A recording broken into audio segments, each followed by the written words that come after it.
All right, everybody, welcome back to the channel.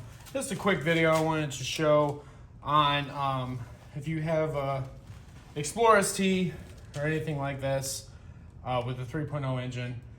They should be all in the same spot here. I just got done washing the Explorer. So I figured, you know what, while I'm here washing it, I should probably check the catch can, make sure there's nothing in it. So I'm not sure if anybody knows. Catch can is right here. You got the PCV lines going into the PCV system there. So all you gotta do, I do this to take, because you can get your hand down in there and try to take it off, but it's just a lot more of a pain. So what I do, I just loosen the screws here, holding the can in the bracket. So make sure you don't drop them. I loosen both screws here, and after I take this one, I just put these in my pocket just so they don't fall. So what I'll do is I'll kind of take this catch can, move it up, and I'll just, wow, it looks disgusting from the salt and everything from the winter time, but clean that up real quick. So I'll do, just make sure to twist this off. Sometimes I get a little tight on there.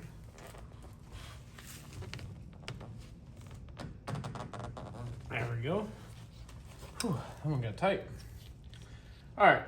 So you just twist this off. And I couldn't even tell you the last time I checked this, probably about at least 1,000 miles ago or so. So we'll see how much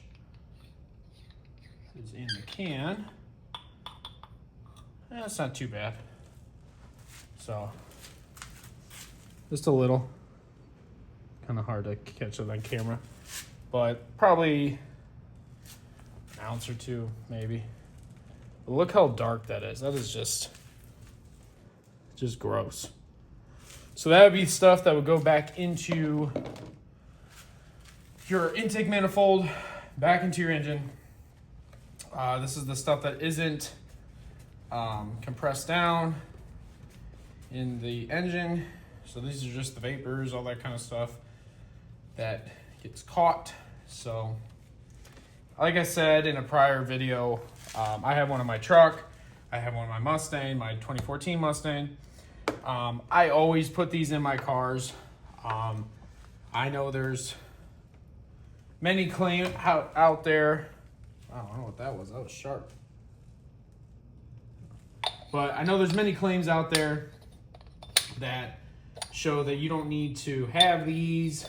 The direct injected motors are fine. And now this is port injected, just like my 3.5 is. The newer Coyotes are as well.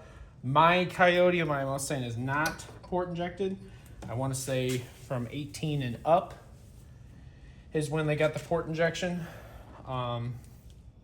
So my 14 Mustang has a lot of blow-by, especially for being a naturally aspirated car. Ew, I didn't want to do that. Especially for being a naturally aspirated car.